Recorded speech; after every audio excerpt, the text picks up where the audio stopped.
इस वीडियो में जो मैं एक एक शब्द बोलने वाला हूँ वो एक एक शब्द आपके 10th आईसीएसई बोर्ड एग्जाम के लिए बहुत इंपॉर्टेंट है, तो ध्यान से सुनो। I will be going subject wise. आपको जो जो चीज मैं बोल रहा हूँ आप वो चीज एक बार आप चेक लिस्ट करते जाना। First thing, English literature. English literature में आपको क्या करना है, आपके पास दो चीजें होती है, स्टोरीज पोएम्स एंड शेक्सपियर की नॉवेल। जो स्टोरीज एंड पोएम्स होती है उसका तो एक ही तरीका है, जो आपके पास वर्कबुक होती है इंग्लिश की स्टोरीज एंड पोएम्स वाली, वो आपको थरली पढ़ लेनी है। उनका एक एक लाइन आपको मालूम होना चाहिए, रट्टा नहीं मारना, बट आपको मालूम होना चाहिए, आपको आइडिया होना चाहिए कि इधर लेखक कहना क्या चाहते हैं, वो सीनरी क्या है, वो बैकग्राउंड क्या है स्टोरी का, वो बैकग्राउंड क्या है पोएम का। Done, that's all you need to know in stories and poems. आपको वर्कबुक अच्छे से कर लेनी है। और उसमें भी क्या करना है, जो जो लिखा होता है ना, थीम्स ऑफ द स्टोरी और राइटर्स व्यू पॉइंट, वो सारी की सारी चीजें आपको मालूम होनी चाहिए, जहन में बैठनी चाहिए। That's all you have to do for poems and stories. Now coming to Shakespeare's novel. Shakespeare ji की नॉवेल जो होती है वो बहुत ही डेंस होती है, वो बहुत ही डेप्थ वाली होती है, तो इस वजह से आपको बहुत बार पढ़नी पड़ेगी to understand Shakespeare's work. And वो सिर्फ मर्चेंट ऑफ वेनिस या फिर जूलियस सीजर के लिए नहीं है, उनका कोई भी कार्य आप देख लो वो बहुत ही कॉम्प्लिकेटेड होता है, and that's why he is great. But anyways, what you need to do is you just need to watch the animated video of that play on YouTube. आप अगर दो बार वो एनिमेटेड प्ले या फिर वो कोई अगर मूवी भी हो जूलियस सीजर की, या फिर जूलियस सीजर का कोई एनिमेटेड प्ले हो, आप यूट्यूब पर देख लो, तो फिर आपको वो पूरा जहन में बैठ जाएगा कि ऊपर ऊपर से स्टोरी क्या है। अब बात बची डेप्थ की, तो कैरेक्टर का जो भी डेप्थ होता है, वो सब जो डीप वाली चीजें होती है वो आपको इंग्लिश लिटरेचर शेक्सपियर की जो वर्कबुक होती है वो आपसे मिल जाएगी। Done, so that's all you have to do for English literature part. Now coming to grammar. Grammar में आपको क्या करना है, ग्रामर में मैंने भी पूरा साल नहीं पढ़ा था और आपको भी पूरे साल पढ़ने की ग्रामर जरूरत नहीं है। You just have to follow this one teacher and that is study with Sudhir, right? It's basically name of the YouTube channel. And अगर आप उनकी एक एक वीडियो देख लो, एक एक वीडियो देखना पॉसिबल नहीं होगा क्योंकि हजारों वीडियो है चैनल पे, अगर आप इंग्लिश ग्रामर की उनकी टॉपिक वाइज वीडियो देख लो, उनके 2-2 घंटे के लेक्चर होते हैं जिसमें वो प्रैक्टिस कराते हैं क्वेश्चंस की, इंग्लिश ग्रामर की। अगर आप वो कर ले, अगर आपने वो कर लिया तो फिर आपको और कुछ प्रैक्टिस की ज़रूरत नहीं है। मेरी पूरी इंग्लिश ग्रामर की वर्कबुक खाली पड़ी है, मैंने बोर्ड एग्जाम से एक हफ्ते पहले सिर्फ उनकी वीडियो में जो प्रैक्टिस क्वेश्चन थे सिर्फ वही सॉल्व करके, सिर्फ वही लर्न करके, सिर्फ वही समझ के मैं गया था अपनी बोर्ड एग्जाम को देने, and I was pretty confident और मुझे बहुत अच्छे मार्क्स आए थे अपने इंग्लिश ग्रामर के एग्जाम में। डन, तो आपको सिर्फ उनका चैनल फॉलो करना है for English grammar practising questions और इंग्लिश ग्रामर का letter writing composition. He is so great at this subject. English की बात over, now coming to Hindi. अब Hindi I had kept as an optional subject, but अगर आपको optional में नहीं रखना, मैं आपको सिंपल सी बात बोलता हूँ, जो आपकी हिंदी की वर्कबुक होती है, टेक्स्ट बुक की बात नहीं कर रहा, वर्कबुक होती है, वो आपको थरो करनी पड़ेगी, and that's it for Hindi. Hindi में मैं आपको एक टिप देना चाहता हूँ जो मेरे एक सीनियर ने दी थी मेरे टाइम। दैट इज, जब आप कोई भी आंसर लिख रहे हो ना हिंदी में, आप उसके कीवर्ड को अंडरलाइन कर लेना, and I did this for English to.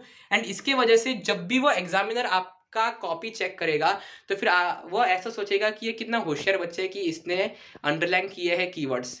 Done, तो भले आपको कुछ भी ना है, जो आप कीवर्ड्स हो, जो बैकग्राउंड हो वो स्टोरी का, वो आप लिख लेना और उसमें अंडरलाइन करना मत भूलना।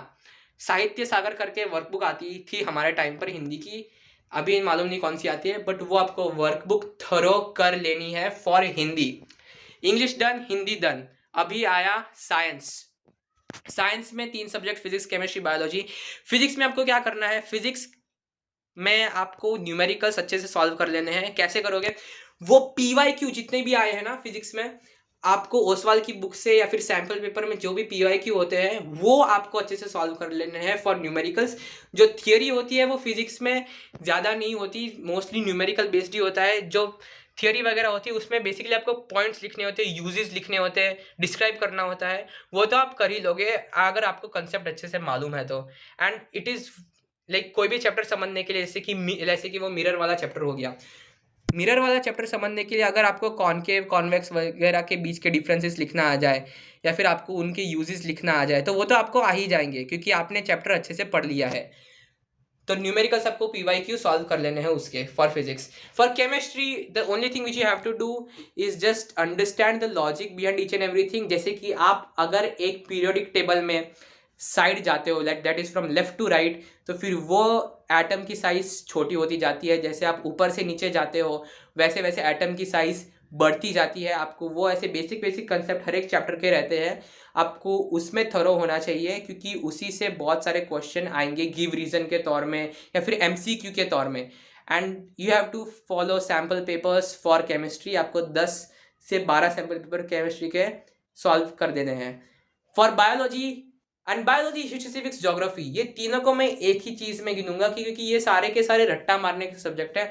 रट्टा मारने के अलावा इन सब्जेक्ट में कोई दूसरा उपाय ही नहीं है, क्योंकि हिस्ट्री में तो आपको पूरा स्टोरी रट्टा मारना है, कौन सा राजा कौन से दिन को कौन से देश पर हमला किया, right, it's basically that. Geography में ये हमारा रानीगंज, वो कौन कौन सी माइन होती है, वो कहाँ पर आती है इंडिया के मैप में, आपको वही सब लर्न करना होता है। तो आप जितनी ज़्यादा बार वो चीज़ देखोगे, आप जितनी ज़्यादा बार वो चीज़ पढ़ोगे, आपको टाइम देना पड़ेगा, आपको रिपीटेटिवनेस लानी पड़ेगी ये तीनों सब्जेक्ट में। जब तक वो नहीं आएगी तब तक वो सब्जेक्ट्स में आप रट्टा मारोगे ही कैसे?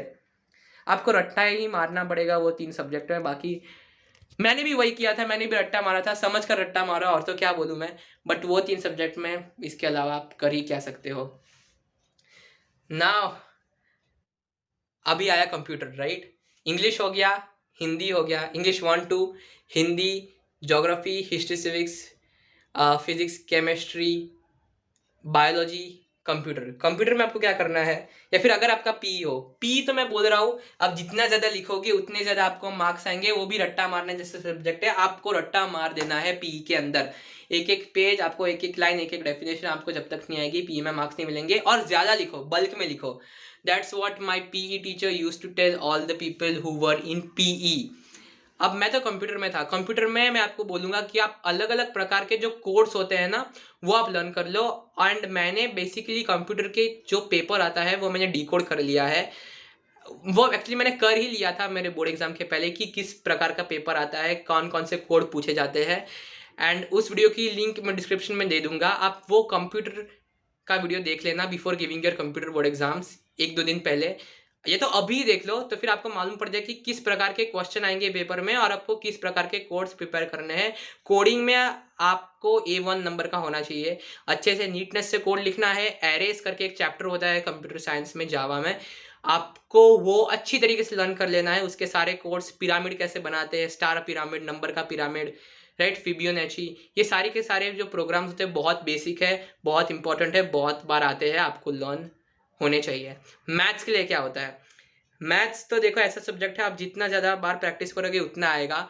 बट अभी इस वक्त को आपको सारे के सारे एग्जाम्पल्स जो है मैथ्स के आपकी टेक्स्ट बुक के, वो आपको बाय हार्ट होने चाहिए। आपको मालूम पड़ना चाहिए कि कौन कौन से प्रोफाइल के सवाल आते हैं। अब ये प्रोफाइल क्या होता है, प्रोफाइल मीन्स कौन कौन से टाइप के क्वेश्चन आते हैं मैथ्स में। जैसे कि शेयर्स एंड डिविडेंड्स नाम का एक चैप्टर है, बैंकिंग नाम का एक चैप्टर है, वहां पर हमेशा एक ही चीज के क्वेश्चन आते हैं। आपको PRT गिवन होगा, आपको एंड निकालना होगा। It's like they ask only one type of questions from these 2 chapters. तो ऐसे आपको अलग अलग चैप्टर के किस किस प्रकार के क्वेश्चन आते हैं, उन सभी क्वेश्चन के प्रकार को आपको टैकल करना आना चाहिए। वो कैसे आएगा, ओसवाल की बुक आती है। मैं कुछ इसका स्पॉन्सरशिप वगैरह नहीं कर रहा, मेरे पास कुछ नहीं है स्पॉन्सर अभी के लिए ओसवाल में। बट देखो, ओसवाल की बुक आती है मैथ्स की, प्रैक्टिस क्वेश्चन की, PYQ की, सैंपल पेपर की बुक नहीं बोल रहा, वो आप बुक ले लो मैथ्स के लिए। उसमें chapter wise, topic wise question छटे हुए हैं, डिस्ट्रीब्यूटेड है, आपको वो खरीद लेनी है। अगर आप वो खरीद कर वो बुक के अलग अलग प्रकार के मैथ्स के चैप्टर के क्वेश्चन सॉल्व करते हो, आपका मैथ्स हो जाएगा। यही थे ये वीडियो। बाकी जितनी भी सारी चीज़ें हैं मेरे ICSE 10 के प्लेलिस्ट में दी हुई है, बाकी सारी इन्फॉर्मेशन। ये सिर्फ एक क्विक रिमाइंडर वीडियो था कि आपको ये चीज़ें ये सब्जेक्ट्स में करनी ही चाहिए। Okay, bye bye.